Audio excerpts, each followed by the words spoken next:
One story has been dismissed as myth. The story of Atlantis. A city of incredible power, swallowed by the sea in a single day and night. For most of history, scholars agreed Atlantis was a philosophical fable written by Plato. But what if it was real? That question has always been fantasy.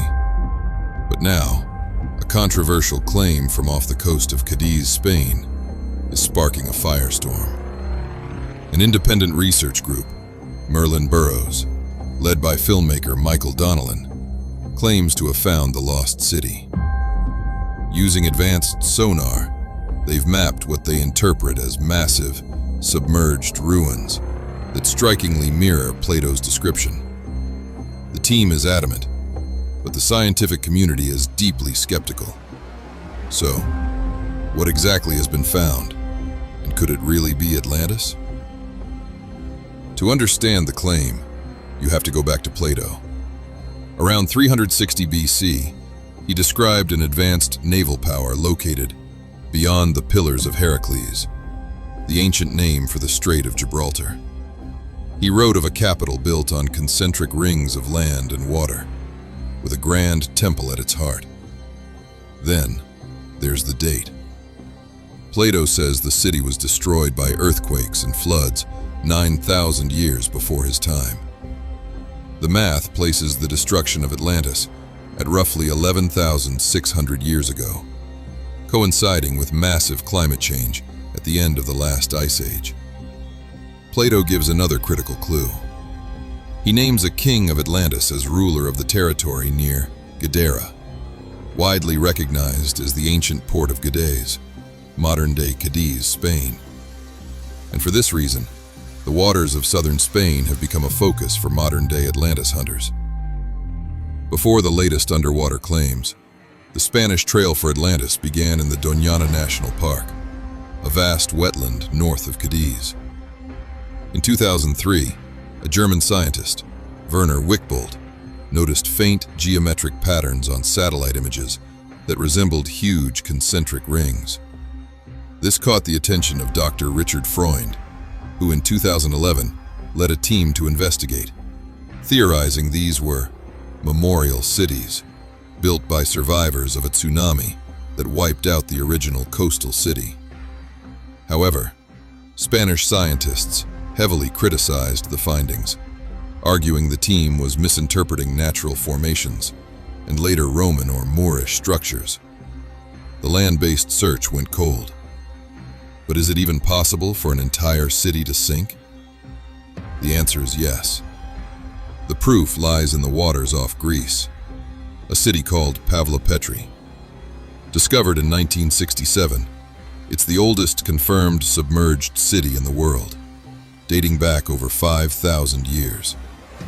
Archaeologists have digitally mapped its streets, buildings, and tombs. Pavlopetri was likely submerged by earthquakes around 1000 BC, a fate eerily similar to Atlantis. It's not Atlantis, but its existence proves that the core of Plato's story isn't physically impossible.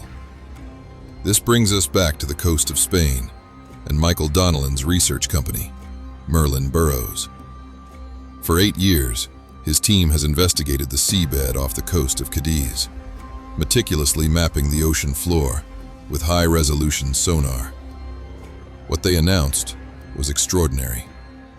The sonar data revealed what Donnellan's team interprets as a colossal, man-made complex. The centerpiece is their identification of 3 enormous, concentric circular walls, some standing over 20 feet high.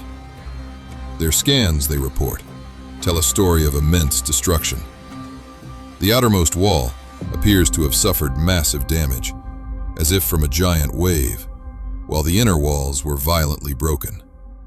During more than 20 dives, the team captured footage of what they assert are massive rectangular cut stones with sharp right angles, some half the size of a car, that appear thrown from their original positions. The team is adamant. The symmetry, scale, and precision can only be the work of human hands. The alignment with Plato's story is striking. A coincidence, or the discovery of a lifetime? Let us know in the comments, and subscribe for future updates. The researchers insist this is a direct match for Plato's city. Let's look at their case. First, location. Plato said Atlantis was beyond the pillars of Heracles and near Gadeira, or Cádiz. This site is right off the coast of Cádiz. Second, concentric rings. Plato described a capital of circular rings. Donnellan's team points to sonar data, showing 3 massive concentric walls. Third, advanced engineering.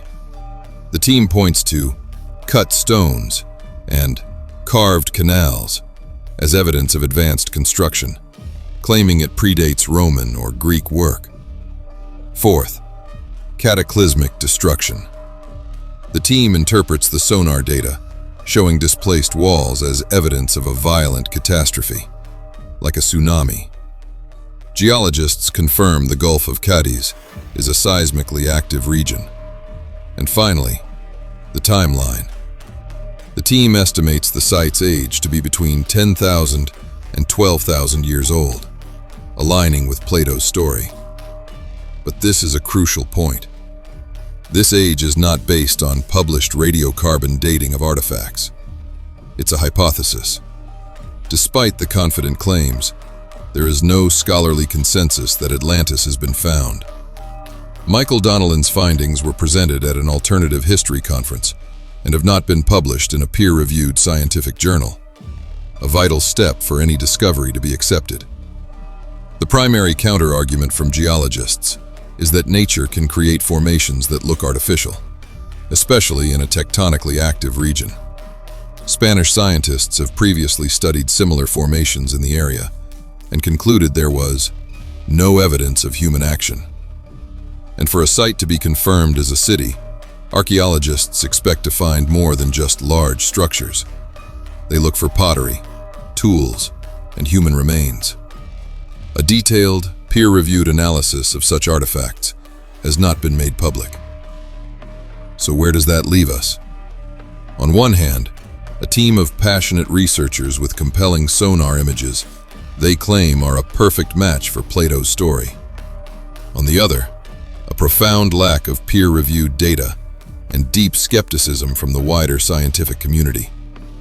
The evidence for Atlantis off Spain is not undeniable, but the claim is undeniably thought-provoking. Real submerged cities like Pavlopetri show us the basic premise of Plato's story as possible. The claims from Spain, while unproven, are just compelling enough to demand a serious look. This is no longer just a myth to be read. It's a mystery to be solved. And as technology allows us to peer ever deeper, we're forced to ask, what truly lies beneath the waves off the coast of Spain? What do you believe? Is this a geological oddity, or the first real glimpse of Atlantis? Join the debate in the comments, and subscribe to follow the story as it unfolds.